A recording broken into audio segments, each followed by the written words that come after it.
Hello friends, how are you. पिछले video में हमने हिंदी टू इंग्लिश ट्रांसलेशन के बारे में कुछ स्टडी की थी और जीरो लेवल से स्टार्ट करके हमने ये देखा था कि किस तरह से किसी भी हिंदी के सेंटेंस को इंग्लिश में ट्रांसलेट किया जा सकता है। तो स्टार्टिंग अपने इज़, एम और आर से की थी, जो बहुत ही कॉमन है, जो हम पहले से जिनके बारे में जानते हैं, लेकिन उनका यूज़ प्रॉपरली किस तरह से किया जाता है ये हमने लास्ट वीडियो के अंदर देखा था।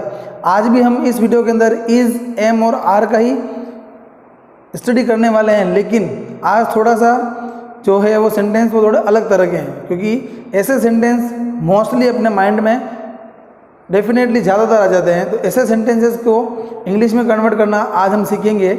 आज भी हम पढ़ने जा रहे हैं इज़, एम और आर का यूज़, जो कि हिंदी से इंग्लिश ट्रांसलेशन में बहुत हेल्प करेगा। लेकिन इसमें अपने को पढ़ना क्या है वो हम आपको बताएंगे आज, कि किस तरह से किसी भी हिंदी के सेंटेंस को इंग्लिश के अंदर ट्रांसलेट करना है, जब आपके सेंटेंस के अंदर आपको इज़, एम और आर का यूज़ करना है। आज अपने को थोड़ा सा ध्यान ये रखना है कि आज हम इज़, एम और आर का यूज़ तो करेंगे, लेकिन साथ में अपने को एक वर्ब लेनी है और उसके साथ आईएनजी लगाना है। सबसे पहले आप वर्ब के बारे में समझ लो। वर्ब मतलब जिसको हिंदी में क्रिया बोलते हैं। क्रिया मतलब जो काम को पूरा करती है, ठीक है। और ऐसी ढेर सारी वर्ब हैं, ढेर सारे काम हैं जो हम डेली लाइफ में करते हैं। मैंने यहाँ पर कुछ लिखे हैं, जैसे ईट। ईट मतलब होता है खाना। प्ले यानी कि होता है खेलना। गो मीन्स जाना। राइट मीन्स लिखना। लाफ मीन्स हंसना। टीच मीन्स पढ़ाना। रीड मीन्स किसी चीज़ को पढ़ना। और वॉच मतलब होता है देखना। तो ऐसे मैंने कुछ 7-8 वर्ब लिखी है। वर्ब ढेर सारी है। जितनी ज़्यादा आप वर्ब लर्न करोगे आपके इंग्लिश के अंदर उतना ही ज़्यादा सुधार होगा, ठीक है। तो आज हम इन वर्ब का यूज़ करके कुछ सेंटेंसेस के बारे में पढ़ेंगे। आज पढ़ने जा रहे हैं हम इज़, एम और आर के साथ आईएनजी का यूज़, यानी आईएनजी मतलब जैसे ईट है हम ईटिंग बोलेंगे, प्ले को प्लेइंग बोलना है, गो को गोइंग बोलना है, राइट को राइटिंग बोलना है, लाफ को लाफिंग, टीच को टीचिंग, रीड को रीडिंग और वॉच को वॉचिंग, ठीक है। तो इस तरह से अपने को इज़, एम, आर के साथ V1 प्लस आईएनजी का यूज़ करना है।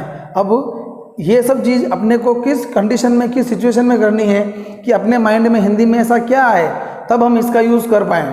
तो सबसे पहली बात याद रखना कि कल हमने इज़, एम और आर का यूज़ पढ़ा था, लेकिन उसके अंदर V1 प्लस आईएनजी का यूज़ नहीं किया था, तभी उसकी पहचान थी केवल है, हूँ और हो। और आज हम पढ़ने जा रहे हैं इज़, एम, आर के साथ आईएनजी।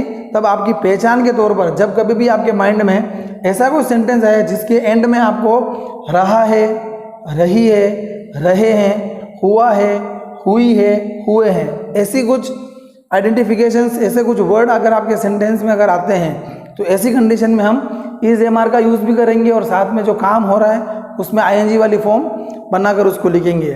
फॉर एग्जाम्पल मैं एक बात करता हूँ कि मैं पढ़ा रहा हूँ। आप ध्यान से सुनना, मैं पढ़ा रहा हूँ। अब इसमें आप ध्यान से देखोगे तो सेंटेंस के एंड में मैंने बोला है रहा हूँ, यानी कि इस तरह के सेंटेंस जिसके एंड में रहा है, रही है, रहे हैं या फिर हुआ है, हुई है, हुए हैं, इस तरह की आइडेंटिफिकेशन अगर आती है तो उस कंडीशन में हम इज़, एम, आर का यूज़ करेंगे और साथ में अपने को आईएनजी वाली वर्ब लगानी है। मैं कुछ एग्जांपल बोलता हूँ जनरली जो डेली लाइफ में काम आते हैं। मैं पढ़ा रहा हूँ, वह सो रहा है, वह खाना बना रहा है या खाना बना रही है, वह झाड़ू निकाल रही है, ठीक है। पक्षी पेड़ पर बैठा हुआ है, ठीक है ना, वह खेल रहा है। ये सब बातें रहा है वाले में आ रही है। जब है वाली कंडीशन यानी कि प्रेजेंट की बात हो रही हो तब हम इज़, एम और आर का यूज़ करेंगे और साथ में जो काम हम कर रहे हैं उसमें आईएनजी वाली फॉर्म अप्लाई करेंगे। तो आप देख सकते हो कि मैंने इस सेंटेंस को इंग्लिश में पूरा सही तरीके से कैसे लिखें, उसके लिए मैंने एक फॉर्मूला लिखा है कि सबसे पहले तो आपको सब्जेक्ट को लिखना होगा। सब्जेक्ट मीन्स जो भी काम हम करने जा रहे हैं उसको करने वाला कौन है। मैं पढ़ा रहा हूँ यानी कि करने वाला मैं हूँ, तो ये हो जाएगा सब्जेक्ट। फिर अपने को इज़, एम और आर में से एक वर्ब अप्लाई करनी है। आई हो तो आपको एम अप्लाई करना है, सिंगुलर यानी कि एक वचन हो तो आप इज़ अप्लाई करना, और ये बहुवचन है तो आपको आर अप्लाई करना है, ठीक है। उसके बाद जो वर्ब यानी जो काम आप कर रहे हो, ये सब काम है, इनमें से जो भी काम आप कर रहे हो उसकी आईएनजी वाली फॉर्म यानी कि आईएनजी लगाकर आपको यहाँ लिखना है। और एंड में जो काम आपने किया है, ठीक है, उस काम को यानी कि ऑब्जेक्ट को आपको यहाँ पर लिखना है। जैसे मैंने भी सेंटेंस बोला था कि मैं पढ़ा रहा हूँ, आप ध्यान से देखना, सेंटेंस है आपका मैं पढ़ा रहा हूँ। अब ये सेंटेंस मैंने लिखा है। अब इसकी इंग्लिश अगर आपको बनानी है तो बहुत सिंपल है, पीछे आ रहा है रहा हूँ। रहा हूँ जब कभी भी आता है तो अपने को इज एम आर और आईएनजी वाली वर्ब अप्लाई करनी है। सबसे पहले आपको ढूंढना होगा कि इसमें सब्जेक्ट कौन है, ठीक है, और इसमें वर्ब कौन है और इसमें ऑब्जेक्ट कौन है। तो ध्यान से देखना, इंग्लिश के अंदर, हिंदी के अंदर सबसे पहले सब्जेक्ट आता है, उसके बाद वर्ब आती है और पीछे आती है आपका ऑब्जेक्ट या फिर वर्ब। यहाँ पर ऑब्जेक्ट कुछ है ही नहीं है। अगर मैं ऐसा होता है कि मैं बच्चों को पढ़ा रहा हूँ तो ऑब्जेक्ट की पहचान होती है। ऑब्जेक्ट को हिंदी में कर्म बोलते हैं और कर्म की पहचान आपको मालूम है को होती है। सब्जेक्ट यानी कि होता है कर्ता, कर्ता की पहचान होती है ने, ठीक है ना। तो यहाँ को वाला कोई वर्ड नहीं आ रहा है, सिंपल आ रहा है कि मैं पढ़ा रहा हूँ। तो मैं के लिए अपन लगाएंगे, सबसे पहले आप फॉर्मूला देखोगे तो सब्जेक्ट हो जाएगा आई, तो आप लिखोगे आई, आई के साथ आपको लगाना है एम, आई एम। अब यहाँ वर्ब है पढ़ाना, पढ़ाने के लिए मैंने लिख रखा है टीच होता है, पढ़ाना टीच। तो अपने को टीच के साथ कौन सी फॉर्म लगानी है, आईएनजी वाली फॉर्म। तो आपको लिखना है टीचिंग, आई एम टीचिंग, ठीक है। यहाँ तक ये सेंटेंस कंप्लीट हो जाता है कि मैं पढ़ा रहा हूँ मतलब आई एम टीचिंग। वह पढ़ा रहा है तो ही इज़ टीचिंग। लड़की कोई है तो वो पढ़ा रही तो बोलेंगे शी इज़ टीचिंग, ठीक है, समझ रहे हो। राम पढ़ा रहा है तो राम इज़ टीचिंग, समझ रहे हो मेरी बात। तो इस तरह से सेंटेंस बनते हैं। इन्हीं को नेगेटिव करना हो तो आपको नोट लगा देना, I am not teaching, he is not teaching, ठीक है ना। तो आपको नेगेटिव सेंटेंस बनाने के लिए इस तरह का यूज़ करना है। इसके बाद अगर ऑब्जेक्ट अगर आ जाओ, जैसे अगर यूँ होता कि मैं बच्चों को पढ़ा रहा हूँ तो I am teaching the students, I am teaching the children, समझ रहे हो मेरी बात। तो आपको पीछे वो हैंड में वो यूज़ करना है। अब अपन एक एक वर्ब लेते हैं, जैसे ईट मतलब खाना। एग्जाम्पल के तौर पर अपन यहाँ लिख देते हैं कि राधा खाना खा रही है, खाना खा रही है। आप ध्यान से देखोगे तो पहचान एंड में आ रहा है रही है। यहाँ पर सब्जेक्ट है आपका राधा, राधा क्या करी, खाने को खा रही, मतलब ये ऑब्जेक्ट है और ये वर्ब हो गई खाना, वर्ब, और ये इसकी पहचान है, ठीक है। अब इसकी इंग्लिश जब बनाओगे तो आप सबसे पहले लिखोगे राधा, राधा के साथ लगाओगे इज, तो राधा इज। वर्ब है आपकी ईट, तो राधा इज ईटिंग, और क्या खा रही, तो खाना मतलब भोजन यानी कि फूड, ये हो जाएगा राधा इज ईटिंग फूड, ठीक है। ये इसका सेंटेंस बन गया। अब इसमें एक छोटी सी मैं आपको नई बात सिखाता हूँ कि जब कभी भी खाने की या पीने की बात हो रही हो, ठीक है, तो आजकल थोड़ा स्टैंडर्ड के हिसाब से ईटिंग और ड्रिंकिंग का यूज़ नहीं करके इसकी जगह पर टेक का यूज़ किया जाता है। टेक मतलब होता है लेना, टेक मतलब देना भी होता है और टेक मतलब लेना भी होता है। अगर आप खाना ले रहे हो, अपन बोलते हैं मैं खाना ले रहा हूँ, यानी कि मैं खाना खा रहा हूँ। तो आई, यहाँ पर राधा की बात है तो Radha is taking food, Radha is taking food. लेकिन अगर आप ग्रामेटिकली जाओगे तो राधा इज ईटिंग फूड, ये भी करेक्ट है। लेकिन स्टैंडर्ड के हिसाब से देखें तो आप यहाँ पर ईट की बजाय टेक का यूज़ कर सकते हो। यही नेगेटिव बनाना हो तो Radha is not eating food हो जाएगा। अब इस वर्ब को लेकर अगर आपको सेंटेंस बनाना है प्ले, प्ले मतलब होता है खेलना, तो खेलने को लेकर आप सेंटेंस बनाओ जिसके पीछे रहा है, रही है, रहे हैं लगाना है, ठीक है ना। तो एग्जाम्पल है पुनीत क्रिकेट खेल रहा है, क्रिकेट खेल रहा है। आप देख पा रहे होंगे कि पीछे लिखा हुआ रहा है, ठीक है। और वर्ब क्या है, खेलना, खेलना मतलब ये प्ले हो जाएगा। इसके पहले ये ऑब्जेक्ट है और ये सब्जेक्ट है, तो इसका आंसर बन जाएगा। सबसे पहले आप लिखोगे पुनीत, सब्जेक्ट पुनीत है, आप लिखोगे पुनीत साथ इज लगेगा, तो पुनीत इज क्या कर रहा है, प्लेइंग,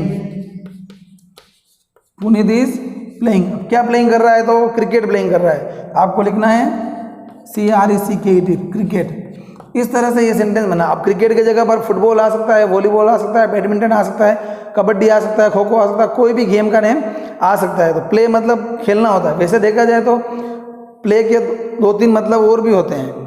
प्ले मतलब खेलना भी होता है और प्ले मतलब बजाना भी होता है। जैसे कोई म्यूजिकल इंस्ट्रूमेंट्स होते हैं, जैसे बांसुरी हुई, तबला हुआ, हारमोनियम हुआ, गिटार हुआ, ठीक है ना। तो इस तरह के बेंजो हुआ, इस तरह के इंस्ट्रूमेंट अगर आप बजाते हो, ठीक है, तो भी आपको प्ले का यूज़ करना है। प्ले का एक मतलब और होता है, प्ले मतलब होता है ड्रामा जिसको बोलते हो ना आप, नाटक, लेकिन वो वर्ब नहीं होती, वो एक नाउन हो जाती है। ठीक है, तो इस तरह से प्ले मतलब ये होता है। एक प्ले का मतलब होता है बजाना, ठीक है ना, बजाना मैंने अभी आपको सिखाया क्या होता है। ठीक है, एक प्ले का मतलब होता है किसी जगह पर किसी काम को के रोल यानी कि किरदार को अदा करना। जैसे अपन देखते हैं कि मूवी के अंदर कि इस एक्टर ने इस मूवी के अंदर इस रोल को प्ले किया है, ठीक है ना, यानी कि ये रोल निभाया है। आई बात समझ में? तो उस तरह से प्ले के बहुत सारे मतलब हैं। तो प्ले फिलहाल मैंने खेलने के अर्थ में लिया है। गो मतलब जाना होता है, तो जाने के लिए सपोज एक बात करेगी, मैं उदयपुर जा रहा हूँ या पापा उदयपुर जा रहे हैं, तो father is going to Udaipur. ठीक है, मम्मी जो है मदर जो है वो गांव जा रही है, तो mother is going to village. ठीक है ना, मैं स्कूल जा रहा हूँ, तो I am going to school. वह मार्केट जा रही है, she is going to market. तो इस तरह से गो का यूज़ आप कर सकते हो। राइट मतलब होता है लिखना है, लिखना मतलब कोई चीज़ लिखते हैं। जैसे मैं एक पत्र लिख रहा हूँ, तो I am writing a letter, I am writing a letter. ठीक है, समझ रहे हो? वह एक नोवेल लिख रही है, she is writing a novel, she is writing a novel. तो इस तरह से आप बहुत सिंपल सेंटेंस है, यहाँ पर सब्जेक्ट लिखना है, फिर इज एम आर में से एक अप्लाई करना है, उसके बाद आपको जो वर्ब है उसकी आईएनजी वाली फॉर्म अप्लाई करनी है। मैंने यहाँ पर कुछ वर्ब लिखी है, वर्ब बहुत सारी होती हैं, लेकिन यहाँ पर मैंने आपको समझाने के हिसाब से कुछ लिए। ठीक है ना, अब एक वर्ब है, जैसे मान लो लाफ, लाफ मतलब हंसना। ठीक है, अगर सेंटेंस ऐसा हो कि राधिका हंस रही है, राधिका हंस रही है, तो अपन क्या बोलेंगे? Radhika is laughing. ठीक है, बच्चा हंस रहा है, बच्चे को बोलते हैं चाइल्ड या बेबी, तो बेबी इज लाफिंग या फिर चाइल्ड इज लाफिंग बोलना है। आई बात समझ में? आपको सिंगुलर प्लूरल के अकॉर्डिंग इज, एम और आर का यूज दिमाग में होना चाहिए। कब मुझे इज लगाना है, कब मुझे आर लगाना है और कब मुझे एम लगाना है। एम का तो बहुत सिंपल है, आई होने पर ही एम लगता है, लेकिन इसके अलावा सिंगुलर है तो आपको इज अप्लाई करना है, और आर है तो प्लूरल हो तो आर अप्लाई करना है। तो ये आपका लाफ वाला सेंटेंस मैंने बताया। टीच का मैं आपको पहले ही बता चुका हूँ कि मैं पढ़ा रहा हूँ तो आई एम टीचिंग। ठीक है, मैं इंग्लिश पढ़ा रहा हूँ तो आई एम टीचिंग इंग्लिश। मैं संस्कृत पढ़ा रहा हूँ तो आई एम टीचिंग संस्कृत। मैं फ्रेंच पढ़ा रहा हूँ तो आई एम टीचिंग फ्रेंच। इस तरह से हो जाएगा। फिर होता है रीड। रीड का मतलब होता है खुद कोई चीज़ पढ़ना, जैसे आप न्यूज़पेपर पढ़ते हो या कोई बुक पढ़ते हो। जैसे मैंने बोला कि दादाजी अखबार पढ़ रहे हैं, दादाजी अखबार पढ़ रहे हैं, तो आप क्या बोलोगे? दादाजी को बोलोगे ग्रैंडफादर या ग्रैंडपा। ग्रैंडफादर भी बोलते हैं और स्पोकन के अंदर शॉर्ट में ग्रैंडपा भी बोला जाता है। तो ग्रैंडफादर इज, क्योंकि सिंगुलर है तो ग्रैंडफादर इज क्या कर रहे हैं? रीडिंग। रीडिंग किसको कर रहे हैं? न्यूज़पेपर को, तो रीडिंग न्यूज़पेपर। तो ग्रैंडफादर इज रीडिंग न्यूज़पेपर। उसी तरह मोहन पुस्तक पढ़ रहा है या किताब पढ़ रहा है, तो Mohan is reading a book, Mohan is reading a book. और जनरली कितनी बार ऐसा होता है कि अपन बातचीत में बोलते हैं कि वो क्या कर रहा है, तो अपन क्या बोलते हैं? वो पढ़ रहा है। अब लेकिन वो पढ़ रहा है मतलब अगर वो कोई न्यूज़पेपर पढ़ रहा है, बुक पढ़ रहा है, इसी जनरल, तो आप रीडिंग का यूज़ करना। लेकिन वो पढ़ाई एग्जाम देने के हिसाब से कर रहा है, यानी कि वो अध्ययन कर रहा है, तब उस समय एक वर्ब होती है स्टडी। स्टडी, तो आपको स्टडी का यूज़ करना है। ही इज स्टडिंग, यानी कि वो अध्ययन कर रहा है, पढ़ाई कर रहा है। एक वर्ब है वॉच। अब वॉच का मतलब होता है देखना। अब देखने के लिए बहुत सारे वर्ड आते हैं इंग्लिश के अंदर। लुक मतलब भी देखना होता है, ठीक है ना। वॉच मतलब भी देखना होता है। सी मतलब भी देखना होता है। बिहोल्ड मतलब भी देखना होता है, ठीक है ना। तो इस तरह से बहुत सारे हैं, लेकिन वॉच का मतलब देखना होता है। और ये उस समय काम में लिया जाता है जब आप किसी ऐसी चीज़ को देख रहे हो जिससे आपको एंटरटेनमेंट हो रहा हो, आपका मनोरंजन हो रहा हो। जैसे आप क्रिकेट का मैच देख रहे हो, फुटबॉल का मैच देख रहे हो, या कोई ऐसा प्रोग्राम देख रहे हो जिससे आपको आनंद मिल रहा है, आपको एंटरटेन हो रहा है, उस कंडीशन में वॉच का यूज़ किया जाता है। ये बात दिमाग में ध्यान रखना, ठीक है। एक होता है लुक। लुक का यूज़ उस समय करना होता है, लुक मतलब ही देखना होता है, लेकिन लुक का यूज़ उस कंडीशन में होता है जब हम खुद नहीं देखते हैं और अपने को कोई दूसरा व्यक्ति किसी चीज़ को देखने के लिए बोलता है, तो उस कंडीशन में लुक लगता है, ठीक है। तो वो थोड़ा याद रखना, अभी और होगा तो बताऊंगा मैं। जैसे वॉच, जैसे मैं क्रिकेट मैच देख रहा हूँ, मैं क्रिकेट मैच देख रहा हूँ, तो I am watching cricket match. मैं फुटबॉल मैच देख रहा हूँ, तो I am watching football match.